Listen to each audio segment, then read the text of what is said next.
Let it be a Nick and Jane, and let it be a Mr. Smith, a banker of Nick and Jane. They both keep their money in his bank. That's why we use the title Mr. Smith with respect. Nick really wants to buy, well, let's say Jane's bicycle, but he has no money. More precisely, he has money, but not enough, only $10, while Jane wants $100 for her precious bicycle. That's a problem. What should Nick do? Well, this bicycle is so desirable. He gives Jane his $10 as a deposit and asks plaintively not to sell the bike to anyone. He says that he will bring the rest of the money soon. At the same time, he runs to his bank, to the respected Mr. Smith, to get a loan for the missing $90. As ill luck, Mr. Smith has no money at this moment, but he knows perfectly about $10, which Nick gave to Jane. And where will Jane bring his money to?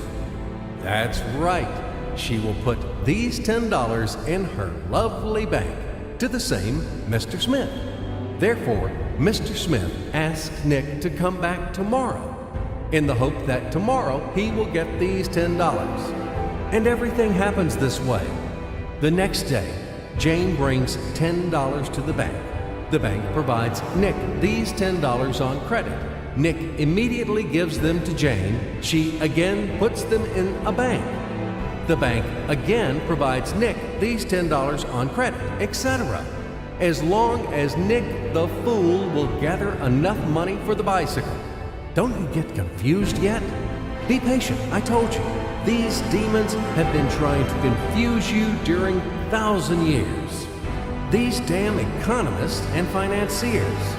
But anyway, we will figure everything out. So what do we have in the end? Nick finally got the bike from Jane. Wow! But at the same time, Nick owes $90 to the bank, Mr. Smith, and the bank, in its turn, owes $100 to Jane. In other words, those $10, which existed initially, have magically turned into $200, $190 of debts plus real $10. But these $10 would also turn into $1,000, even in $1 million or $1 billion, if Nick would make a more expensive purchase. In this case, our $10 would make the increasing number of its cycles, circuits from hands to hands. That's it. So, what happens in today's world? SOS! It appears that banks also make money out of thin air and multiply them. Not only Fed can produce money, but banks either. In short, everybody can do this, except you and me. We are not in the business at this celebration of life. I would like to print or draw some money as well. In fact, these banks multiply money without any control. And we're still wondering why the banker lives better. What are naive fools are we? Now it is clear why. The one who produces the money, of course, lives better. But this is not enough.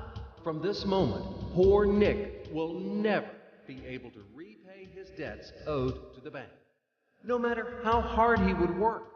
Silly Nick doesn't know it yet, that he's in slavery to the bank, in credit bondage forever, because those $90, which he owes to Mr. Smith, do not exist in nature at all.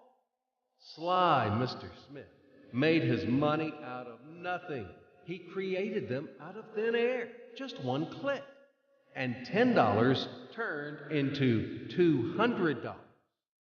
Yes, but you can object reasonably.